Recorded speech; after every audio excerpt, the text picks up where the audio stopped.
저는 그 라운드 테이블로 이렇게 뻔하게 얘기하고 된다 그래서 선생님들이 계셔갖고 저는 말을 이제 적게 해도 된다고 생각해서 그렇게 말씀드리려고 준비를 못했습니다. 물론 여기 그 원고를 쓰라 그래서 한두 달 전에 원고를 써서 제출한 건 있는데 사실 그 영호 감독님은 뭐 아시다시피 워낙 그 예전에 활동을 하셨고 또 한국영화 무슨 그 한국영화 최고의 한국영화 1위 또 한국영화 50선 100선 하는 영호 감독님 작품이 메인에 항상 있고 항상 걸어가고 또 저희가 볼 때는 한국 영화의 역사의 이제 그 중심에 서 계신 분이니까 저도 지금 이제 나이가 65인데, 근데 여기 선배님들이 너무 많이 계셔갖고, 여기는 제가 좀 막내급인 것 같아요. 그래서, 아무래도 어떤 한 시절을 공유한다는 거는 그 사람의 가장 왕성했던 시절을 공유했던 분들이 더 많은 생각을 기억하시고, 더 뜻깊은 거여서 저는 이제 맨 꼬다리에 있는 그 사람이어서 제가 감히 이제 여기서 감독님과의 특별한 개인적인 기억을 말씀드리는 게 조금 영광스럽고 좀 부끄러운 감이 있습니다. 하지만 이제 감독님이 그만큼 저 늦게까지도 많은 사람들한테 큰 영향을 미치신 정말 거대한 분이라는 측면에서 제가 말씀드리면 아까 그 장기철이라는 이름을 어떤 분이 언급하셨는데, 저도 그 장기철이라는 친구를 잘 아는데, 그 친구를 제가 알게 된 게, 제가 대학에서 이제 군대 갔다 와서, 제가 군대 가기 전에 연극을 했었는데요. 연극도 하고, 또 문학하는 친구들이랑 어울렸는데, 그 중에는, 지금은 이제 젊은 사람이지만 작고한 그 진희정 씨, 또 시인으로 이름을 알렸던 유화, 나중에 영화 감독으로도 명성을 알렸죠. 지금도 활동하고 있고, 또 안판석 감독이라고 영화도 찍고 방송국에서는 아주 이름이 높은 친구인데 다 친구들입니다. 근데 이제 저희들이 그 연극에 관심 있고 또 문학에 관심 있고 그래서 이제 같이 어울리는데 제가 우연히 신촌에서 하는 편리 영화 굿샵에 참여를 했어요. 그랬는데 그때는 훨씬 많은 사람이니까 그냥 재미를 했었는데 단편 영화를 여러 명이 같이 찍고 나서는 굉장히 재밌더라고요. 그래서 이 영화라는 게 참 신기하고 재밌고 뭔가 내가 생각하는 이미지가 움직인다는 게 되게 신기했는데 하지만 영화를 하겠다는 마음이 들지는 않았어요. 하지만 그 무렵에 이제 여기 계신 분들 뭐 잘 아시겠지만 대학가에서 이제 영화 운동도 많았고 또 영화를 뭔가 사회적 변혁의 한 수단이라고 생각했기 때문에 그 당시에 저도 그랬고요.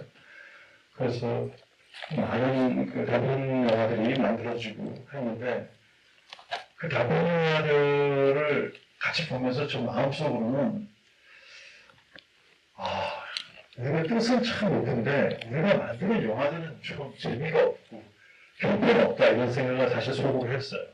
그래서 저희들끼리 모여서 단편 영화 찍고 나서 이제 상영회를 하면 아주 신랄하게 서로를 이제 비난하고 메시지나 정신은 좋은데 어쩌면 이렇게 잘못 만들었다 이런 약간 비판도 많이 하고 그랬는데 하지만 그럼에도 불구하고 이제 그 당시에 활동하시던 충무로의 영화 감독님들한테는 제가 함부로 이런 말씀드리면 안 됐지만 아무튼 그 당시 80년대 한국 영화의 모습들은 저희들이 보기에는 굉장히 실망스러웠어요. 그래서 우리가 앞으로 영화를 하더라도 이제 상업영화 충무로는 가지 말자 이런 약간 그런 분위기가 좀 있었던 것 같아요. 그러던 차에 아까 말씀하신 장기철이라는 외대를 다니던 친구가 외고대학교에서 이제 유럽영화제라는 걸 열었습니다.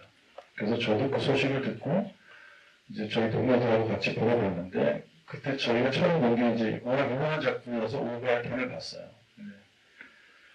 오발탄이 밑에 영문 자막이 있는 그게 무슨 외국 영화제에 출품했던 샌프란시스코 영화제. 그래서 그거를 봤는데 그 오팔탄을 보고 나서 너무 커다란 충격을 받아갖고, 몇 명이 같이 보러 가는데 그분이 기억이 안 나고 혼자서 이민동에서부터 청량리 지나서 이제 동대문 쪽까지 혼자 걸어갔던 기억이 있는 것 같습니다. 그러니까 그 영화가 저한테 너무 커다란 충격이어서, 야, 우리나라에서 이런 영화를 이런 영화가 있었나? 그리고 마치 대단한, 진짜 대부의 명작 소설을 본 것 같은 느낌이 들어서 계속 그 장면들이 넘어갔고 계속 걸어갔던 기억이 있어요. 그러면서 그 다음 날인가 그 다음 날인가 다시 상영할 때 또 가서 봤습니다. 또 가서 봤는데 처음에 봤을 때 안 보였던 것들이 또 보이고 그러면서 더 대단한 거예요. 그래서 며칠 집에서 고민하다가 저 혼자서 그냥 제가 영화를 해야겠다라는 마음을 먹었고, 그리고 그때는 제가 이제 20대 중반이니까 25인가 그랬던 것 같은데, 그때는 이제 좀 겁이 없고 용감한 이제 젊은 사람이었기 때문에 감독님을 수소문해서 찾아갔어요. 찾아가서 동국대학교에 있는 감독님 방에 들어가서 이제 감독님 뵙고 자네 왜 왔냐 그래서 이제 여기 잠깐 앉아도 되겠다 그랬더니 이제 앉으라고 해서 의자에 앉자마자 이제 무릎에 손을 올리고 이제 고개 한번 숙인 다음에 감독님 슬라에서 연출 수업을 받고 싶습니다 이렇게 제가 집에서 반사로 연습한 그 대사를 이제 감독님 앞에서 했는데 감독님이 막 웃으시더라고요. 좀 이상한 애가 바보 같은 애가 하나 없나 보다 이렇게 생각하면서 마치 아까 강 선배님이 오늘 선배님이 말씀하신 것처럼 감독님이 이제 머리가 휘셔갖고 사실 생각해보면 그때 감독님이 저보다 더 어리셨는데 근데 아무튼 그때 볼 때는 감독님이 무슨 중간에 무대에 아무튼 최절정 고수 같으신 그런 모습이었어요. 그래서 무대의 최고수 앞에 이제 애송이가 하나 찾아와서 이제 건법을 배워달라고 하는 같은 그런 모습이었는데 감독님이 이제 대학원을 들어오시라고 하더라고요. 그래서 저는 공부에는 원래 뜻이 없고 공부도 잘 못합니다 라고 했는데 영어 할 줄 아니? 그러셔서 근데 마침 그때 제가 이제 카투사를 제대하고 또 제가 영문학과를 다니고 있어서 영어는 아주 조금만 합니다. 그랬더니 영어 점수가 몇 점만 되면 들어올 수 있으니까 들어와라 그러더라고요. 그래서 제가 이제 감히 감독님 앞에서 좋은 학생이 되고 싶은 마음은 없고 감독님 밑에서 조수를 하다가 이제 감독 수업을 하고 싶습니다 라고 했더니 바로 소리를 지르시면서 수업 공부도 하고 팔을 돌려보셔갖고 그냥 거기서 아무 말도 못하고 그냥 나왔던 기억이 있습니다. 그런데 어찌저찌 해서 이제 학교에 들어왔지만 저는 제가 이제 감독님 제자, 그러니까 학생이라는 생각이 들지는 않았고 제가 이제 감독님이 조수라는 생각이 들어서 이제 감독님 나오시면 찾아서 무조건 방문에 가서 인사드리고 이제 혹시 시킬 시간 없으니까 그러면 이제 이렇게 말도 안 하시고 이렇게 손으로 하면 이제 나가고 그랬는데 잘 아시겠지만 감독님이 담배를 완전 체인 스모커세요. 그래서 하루에 거의 5갑 정도를 피우시는데 도라지를 심부름을 시켰어요. 그래서 이제 제가 후문 쪽으로 내려가서 도라지 한 보를 사갖고 오면 이제 감독님이 그걸 이렇게 착 찢어셔갖고 태우시는데 오늘 담배를 감독님이 태우실 때 늘 이렇게 손에 들고 계시거나 이제 제터 위에 있는데 아마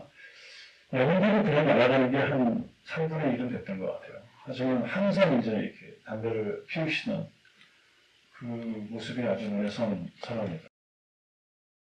아까 강성 선생님이 말씀하신 것처럼 감독님이 머리를 이렇게 무슨 생각하실 때는 잠깐 이렇게 이마를 만지시면서 머리를 싹 이렇게 뒤로 넘기시는 그런 게 있는데 담배 피우는 모습도 그렇고 저도 이제 나이가 좀 먹다 보니까 주변에 있던 또는 나이 드신 분들 중에서 세상을 떠나신 분이 많은데 사람이 떠나고 나면 그분에 대한 기억을 할 때 그분이 갖고 있던 어떤 제스처 어떤 걸음걸이, 그리고 갑자기 이렇게 부를 때 그분의 그 낭낭한 목소리, 이런 거가 기억에 남는 것 같아요.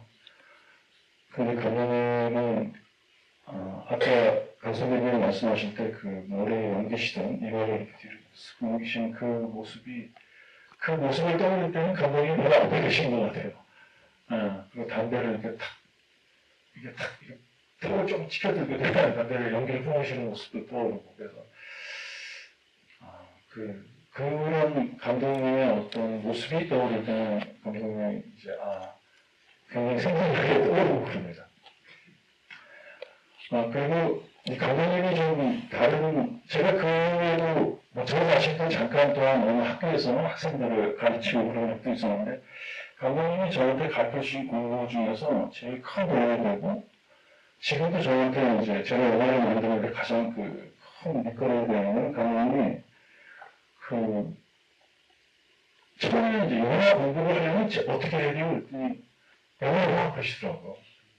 근데 그게, 저는 제가 영화를 보는 걸 너무 좋아하기 때문에, 저희 집에서는 이제 영화를 보지 못하게 하시잖아요, 어느 집에서는. 그리고, 요즘에 텔레비전이 끊어지면 밤에 이제 AFK 틀어놓고, 주사선이 막 보이는 화면을 갖고, AFK에 나오는 그, 화면, 원래 부모님 이제 소리 줄여놓고 이렇게 보면서, 뭣도 모르고, 이제, 외국 서구 영화나 이런 걸 보는 거죠. 근데, 감독님이 영화 봐. 영화 많이 봐. 항상 이렇게 말씀하시니까, 야, 이게 웬 돈이냐. 이게 공부가 아니라 이게, 영화 보는 건 저한테 즐거운 일인데, 영화를 보라고 하시니까, 야, 이건, 영화 공부는 정말 인생에서 땡잡은 거구나라고 생각했어요. 그런데, 감독님이, 너 요즘 영화 많이 보니? 내가 전에 얘기한 거 봤어? 이렇게 얘기하셔서, 봤습니다. 그랬더니, 그 장면에서 뭐 기억나는 거 있어? 얘기해봐. 이렇게 하시더라고요. 그래서, 설명을 이렇게 하면, 그거 말고 그 장면을 좀 정확하게 말해봐. 이렇게 하셨어요. 근데 그게 감독님이 이제 학생들한테 자주 하시는 말씀인데, 그게 뭐냐면, 자기가 좋아하는 영화를 찾아서 그 영화의 이제 어떤 장면을 콘티뉴 그리라고 하는 거였던 것 같아요. 그리고 조재호 교수님, 원본도 그때, 사이코였죠. 히치콕 영화에. 그 감독님이 콘티를 아주 자기가 선정한, 네가 어떤 장면이 정말 좋다면 그 장면을 네가 아주 잘 알고 기억할 테니까 그거를 그 감독의 마음이 돼서 똑같이 그 장면을 한번 그려봐라. 해서 이제 콘티 용지 만드는 법을 가르쳐 주시고 그 한 카트 한 카트를 그리는 거를 가르쳐 주셨어요. 저도 이제 사실 저는 그림 그리는 걸 좀 무척 좋아했었기 때문에 그 수업이 참 좋아서 감독님이 이제 수업이 끝나가는 무렵에 이제 마지막으로 시험으로 숙제를 해줬을 때 제가 사람의 아들이라는 영화를 선정했어. 사람의 아들이 그 당시에는 2.5대 시네마스코프 사이즈였기 때문에 저 넓은 사이즈의 화면 구성하는 것들을 좀 배울 겸해서 사람의 아들을 콘티뉴 그려서 가지고 와서 이제 보여드리면서 칭찬받을 거로 생각했는데 아까 말씀하신 것처럼 이제 감독님이 저한테 너 만나봐야? 이러시더라고요. 그래서 나는 이제 굉장히 채색까지 해서 굉장히 좀 잘 그려놨는데 그래서 되게 머쓱하더라고요. 야, 너 만화 그리는 거야? 너 영화를 보는 거야? 그래서 좀 자세하게 그리려고 그랬습니다. 그랬더니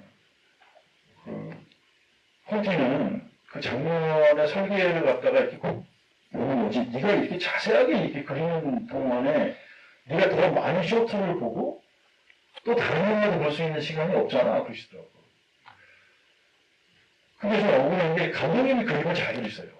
외국 감독님이 상당히 당연히 화가신데 감독님이 그림을 아주 기가 막히게 그리시고 또 저희가 콘티 수업을 처음 할 때 이제 인물을 다 그리면 안 되니까 인물을 윤곽선으로 그리고 코방향 그리고 그게 시선 방향 그 다음에 이제 아까 말씀하신 이제 그런 인물의 상상선을 만들고 그 다음에 다음 카트에서 더블 액션 맞추는 이런 걸 할 때 이렇게 그려주세요. 그런 거를 어떻게 하라고. 근데 감독님이 그림을 굉장히 열심히 그리시면서 제가 그림을 열심히 그렸다고 뭐라고 그러시는 게 되게 서운했어요. 근데 또 담배 신문하러 갔을 때 감독님이 이제 불러서 너는 어떤 영화를 하면 더 옳지 않니? 그래서 제가 이제 저는 영국 감독님이 최고라고 생각하시고 그랬더니, 쓸데없는 소리 하지 말고, 이렇게 얘기를 하려고 해서 이제 막 얘기를 했더니, 당신 생각에는 그 구로조나 아키라 감독의 영화가 그 쇼트가 이렇게 충돌을 하면서도 굉장히 그 빠르게 힘있게 가는 건데 너무 그런 영화를 좀 좋아하는 것 같으니까 그 구로조나 아키라 감독의 영화를 보고 컨트를 좀 그려봐라라고 하시더라고요. 그래서 이제 뭐 요즘도 보고 여러 영화를 봤는데 저는 이제 라쇼몬이 되게 좋더라고요. 그래서 라쇼몬에서 이제 그 추격하는 시퀀스들이 숲길을 달리는 시퀀스가 있어요. 또 그래서 그런 몇몇 장면을 이제 골라서 이제 그림을 그려가면 감독님이 이제 너 이 장면을 골랐구나. 그럼 이 장면을 왜 이렇게 찍은 거야? 이런 거를 좀 진짜 뜻밖의 친절함으로 그런 거를 이렇게 선생님이 학생을 가르치는 게 아니라 같이 마치 이렇게 나도 영화 좋아하는데 너는 뭐 어떤 점을 본 거야? 이러면서 이렇게 되게 물어보시던 기억이 납니다. 그리고 이제 어느 날 그 감독님을 또 콘텐츠를 들어갔더니 너는 매일 만화만 그리냐고. 그래서 너 들어와서 단편영화 찍는다고 하지 않았어? 그러더라고요. 그래서 예, 그랬죠. 왜안 찍는 거야? 그럴 때 이제 저희 대학원생들이 그때 대학원생들이 몇 기수가 안 됐기 때문에 대학원생들은 단편영화를 찍은 사람이 없다 그래서 제가 이제 제가 찍겠습니다라고 이제 그 자리에서 약속을 했더니 그러면 너 다음 주까지 시나리오 갖고 와 그래서 막 집에 와서 시나리오를 써서 갖고 왔어요. 얼개설개 써서 형편없던 영화도 형편없지만 시나리오도 형편없는 걸 갖다 줬는데 야 이거 재미는 있다. 이거 빨리 한번 찍어봐. 찍으면서 네가 수정해. 이렇게 하시더라고요. 그래서 제가 이제 처음으로 제가 스스로 시나리오를 쓰고 감독한 16mm 흑백 영화인데 제목은 그대의 웃음이라는 저는 어설픈 추적 스릴러 같은 건데 그걸 찍을 때 이제 감독님이 그 대학원생들한테 다 도와주라고 해서 이제 대학원생들도 다 이제 발버둥 나서서 도와주고 그리고 제가 속초 촬영 장면을 넣었는데 감독님이 거기까지 같이 오셨어요. 그래서 3일간 쓰시면서 이제 뭐 경비도 거반 다 내주시고 그런데 이제 바닷가 장면을 찍을 때 몹신이 하나 있었는데 여러 사람이 있는 장면이 있었는데 거기에 이제 저희들이 모두 다 화면에 나오는데 감독님 당신도 저기 출연하신다 그러더라고요. 그래서 저 뒤쪽에 이제 어떤 묘령의 여인과 같이 몰래 오시는 그런 역할이라고 하시면서 이제 하시는 거에서 감독님 나오시면 제가 영광이죠. 그러면 이제 찍는데 감독님이 다시 저한테 오더라고요. 오시면서 큰 소리로 감독 나 여기서 어떻게 움직여야 돼? 정확하게 좀 디렉션을 줘야지 이렇게 하시더라고요. 그런데 감독님이 저한테 감독 그러니까 그때 굉장히 충격적이었어요. 물론 이제 티도 안 내고 그냥 이렇게 일을 했지만 감독이라는 감독님이 저한테 감독 이렇게 할 때 그 느낌이 와 감독님이 나를 감독이라고 했어 하고 하는 게 너무 제 마음에 크게 아로새겨진 것 같았어요. 그래서 사실 그 이후로 저도 제 조감독들이나 이런 제 연출부들한테 이제 여러 사람들이 이러면서 이제 감독 이렇게 부르곤 합니다. 제가 이제 조수 생활했던 박광수 감독님도 조수들한테 그렇게 부르시거든요. 그래서 이 위대한 감독님들은 자기 제자들이나 이런 사람들한테 대할 때 그런 어떤 그냥 이렇게 막 일부러 친밀하고 막 친한 척 이런 거보다는 이렇게 그런 존중의 마음을 갖고 계시는구나 이런 거를 그 두 분한테 이제 명목 감독님이랑 박광수 감독님한테 배웠습니다. 시간이 다 되었죠? 네, 그렇습니다. 네, 제가 드리에 대해서는 말씀이 많은데, 감독님한테 배우는 일도 많고, 감독님이 이제, 아마 감독님이 되게 나이가 많으시고 그래서 술을 드시면 막 이렇게 그 전보다 오늘 저는 이렇게 잘 많이 못 감으셔서 항상 제가 이제 그래서 집까지, 언덕집까지 모셔드리는 기억이 되게 많은데, 그때마다 이제 감독님이 차에서 그냥 이런 말씀을 좀 길에서 이제 소피를 보시잖아요. 편안하게. 근데 그럴 때는 막 이렇게 오랫동안 이제 그 일을 하시면서 이제 저한테 막 이런저런 얘기를 하셨는데 저는 그게 이제 감독님이 약속을 드셔서 하는 말이 아니라 야, 내가 유머 감독님이 이렇게 막 떠오르는 얘기를 하는 그런 사람이라는 그런 어떤 되게 내가 지금 굉장한 얘기를 듣고 있다는 항상 그런 좀 두근거림과 설렘이 좀 있었던 것 같아요. 그 말씀을 오늘 여러분들한테 전하려고 감독님이 해주신 얘기라고 해서 적어놨는데 제가 좀 시간이 다 돼서 다 말씀 못 드리고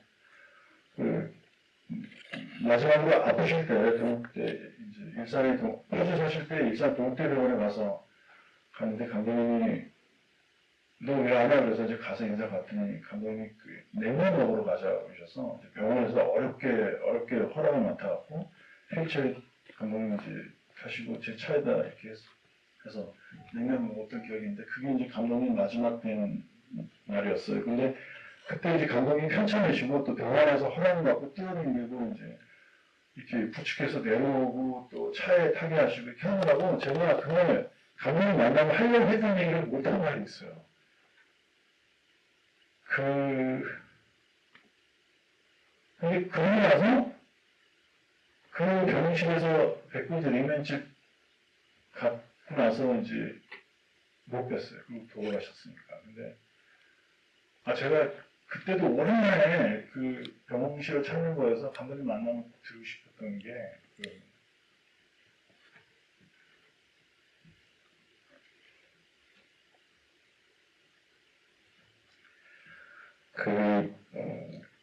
제가 이제 감독 생활을 쭉 하다 보니까 그 당시도 감독님 이제 작곡하시기 전에도 그랬지만 지금도 그렇고 감독님이 해주신 말이나 이런 거가 나한테 굉장히 크게 박혀서 내가 일을 하는데 어떤 나의 원칙, 신념 이런 게 된다는 생각이 들었거든요. 그래서 그때 마지막 뵀을 때 이제 제가 감독이 되는 거 다 감독님 덕분입니다. 이 말씀 드리려고 했는데 그 말씀 못 드렸어요. 그래서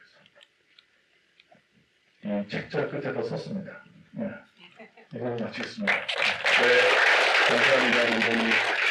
시간이 조금 넘어가긴 했습니다만 기분치 않은 기회이기 때문에 혹시 질문이나 하실 말씀 있으시면 좀 마이크 좀 부탁드립니다. 감독님 잠깐만 좀 앉아 계셔 주시고요. 네.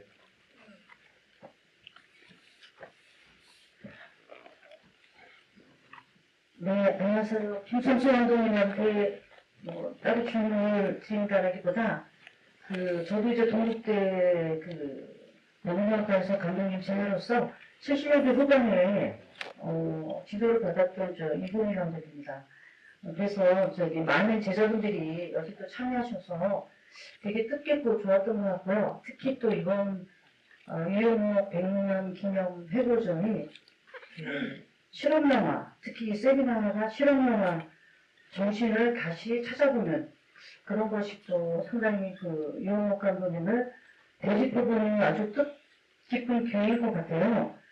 제가 보면서 좀 느꼈던 이야기는 저는 이제 단편 실험영화를 했었습니다.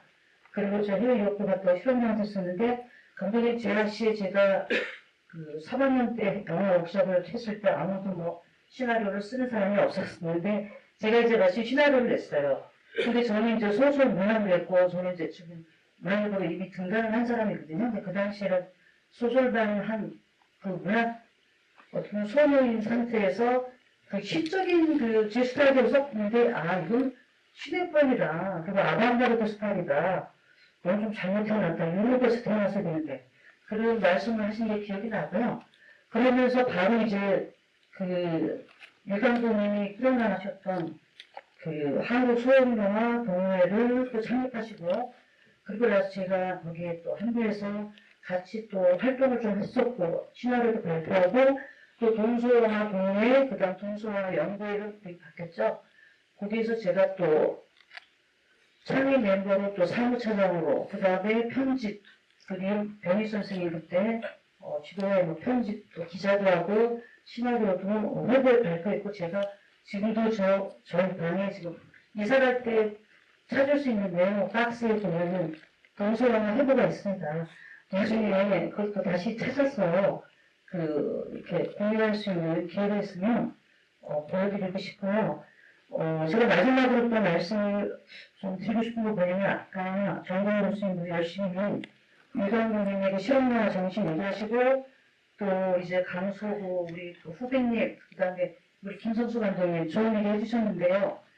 그 감독님의 그 당시에 실험영화 운동이라든가 이런 것들이 사실 그 많은 후학들을 기르고 저 우리나라 그 유명한 그 평론가 감독들 많이 그 생산을 내셨어요. 그래서 대단한 일을 하신 거고 아무도 그 당시에 그런 일을 하는 사람이 누가 있었나 지금 생각해보니까 없었고요. 그리고 그 학교에 들어가서 그 옆에 있었던 것만 해도 따라다니는 것이 바로 공부였어요. 사실 수업 시간에 공부가 아니라 그 이렇게 감독님이 활동에 같이 뜻을 같이 하고 이렇게 모든 것을 바라보고 이런 것들이 공부였던 것 같아요. 그래서 이제 그런 활동을 하다 보니까 그게 자연분이 되면서 오늘날 제가 또 뒤늦게라도 장편을 제가 또 10여 년 전부터 하게 됐어요. 근데 그것도 역시 실험영화 스타일이에요. 그래서 우리나라는 생소하죠. 그래서 두 번째까지 하고 지금 두 번째 영화는 개봉 대기 중이고요. 세 번째 지금 준비하고 있는데 우리나라에서는 실험영화라는 게 그때 감독님이 준비하셨기 때문에 그 운동을 하셨기 때문에 굉장히 또 이렇게 오늘날의 한국 영화의 수준이 높아진 거라고 생각합니다. 그래서 아까 또 오바이크를 마시고 하셨는데 그런 것 같아요, 제가. 감독이 안 계시니까 그 빈자리가 상당히 더 굉장히 크게 느껴지고 너무 아쉽고 지금 과연 어떤 분이 또 우리한테 이런 것을 남겨줄 수 있는 분이 누구인가 참 힘든 것 같아요. 지금 한국 영화 실제 그래서 그러면서 지금 해외에서는 제가 볼 때 뭐 일반 뭐 큰 영화제는 내러티브 영화 섹션이죠 거의. 왜냐면 브랜드가 돼 있으니까. 그런데 인디 영화제는 장편 익스페리멘털 피처 필름, 장편 실험 섹션이 있고요. 또 인도의 아주 작은 영화제들도 정말 일주일도 영화를 틀어요. 그래서 저도 이제 최근에 단편 영화도 많이 출품이 되고 뭐 이렇게 수상도 많이 했습니다. 그래서 보내달라는 거예요. 그래서 단편 실험 섹션도 있어요. 인도에 그 가난한 나라에서도. 근데 우리나라는 정형화돼 있고 경직화돼 있어서 내러티브가 뛰어넘으면 이게 뭐야 이게 이런 무슨 영화야 이러면서 도입시켜버려요. 그래서 실험 영화라는 건 실험이라는 건 정답이 없거든요. 실험 그 자체입니다. 근데 우리나라에서는 이 실험 영화 정신을 다시 되살리면서 한국 실험 영화의 그 현실이 있는가 현재가 없다면 다시 시작해야 되고 또 미래도 실험 영화 미래도 다시 세워서 뭐 유감독님의 그 어떤 유지를 더 정말 깊이 정말 넓게 펼쳐나가는 그래서 한국 영화의 새로운 어떤 그런 가치를 만들어 나갔으면 좋겠습니다. 네, 감사합니다. 감사합니다. 질문을 담겨서 그러면 김선수 감독님 자리로 모시겠습니다. 큰 박수 부탁드립니다. 여러분들 오늘 저희가 유럽 생성 110년 기념 회고전 시대 장문 실천의 한 프로그램으로 유럽 100년 한국영화 프론티어라는 제목으로 학술대회를 했는데요. 그 시간 관계상 더 많이 말씀드리지 할 수 있는 기회를 드리지 못해서 죄송하고 오늘 그 기록과 보존의 중요성, 특히 2년간 같은 작품들을 우리가 보면서 그 기록과 보존의 중요성에 대한 말씀이 많이 나와서 조금 번거로우시겠지만 이따 끝나면 참석하신 분들 중에 원하시는 분들 함께 모시고 앞에서 기념 촬영 좀 한번 하려고 합니다. 그래서 오늘 행사를 기록으로 좀 남겨두기를 희망을 하고요. 그래서 제 말씀 끝나면 앞으로 좀 자리해 주시면 기념 촬영을 좀 하겠습니다.